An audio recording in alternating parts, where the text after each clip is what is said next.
So what are the challenges keeping up with the consumer today? Pace of change. Just pace of change, and also that their perceptions aren't just changed by other people within our sector, they're changed by everything they can experience in life. So the ability now to, with one click on an app, order yourself a taxi. You know, customers have access to information. It gives them much more control over their lives, and they expect out of a business like ours. They don't differentiate between, well, we'll stick with the usual McDonald's experience, but we'll get greater convenience for everywhere else. They're expecting us to evolve and offer greater convenience as well. Am I ever going to walk by this McDonald's and turn my head and say, whoa, that's at McDonald's? I guess the whole experience that we've been announcing today is to make customers' lives easier, more convenient, more enjoyable.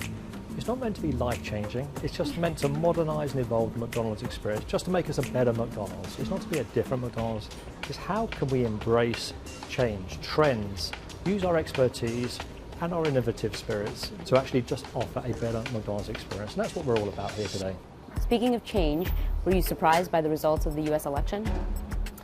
Well, having studied the Brexit decision pretty closely, I don't think you should be surprised to be surprised anymore. You know, people aren't always expressing their own true sentiments, so clearly it was looking close at any one stage, and it could have gone either way, and it happened to go the way it did. So, I mean, the reality for us is, for businesses as well as consumers, families around the world, no one likes uncertainty. So the sooner we get through this period, there's some clarity as to the way things are going to go going forward, we'll be able to make the long-term decisions as a business, just the same as consumers and families will be able to adjust to the new normal.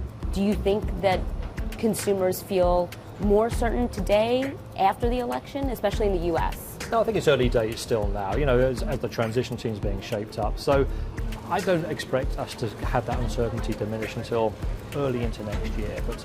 But consumers are resilient people. At least some of the uncertainty has been taken away. And you think some of the uncertainty has been taken away, well, even though there are a lot of questions about Trump's policies? There's plenty of questions, but at least we haven't had now we have an outcome from the election. So at least that piece is known. So we'll be listening carefully just as much as consumers are, and just saying, what does it mean for me? So you think that you'll see the uncertainty come through in your results up until at least January at this point? I think consumer sentiment and consumer confidence has been muted the last few months. I don't see that changing materially, not in a way that's going to impact the trends in our business for the next couple of months at least. I think as we get into 2017, and there is greater certainty in a number of different issues, you know, whether it's through employment side, whether it's through trade, whether it's through just confidence in the economy. I mean, we all want a stable, consistent growth economy. That's the best backdrop for us, it's the best backdrop for families, the best backdrop for communities around the US.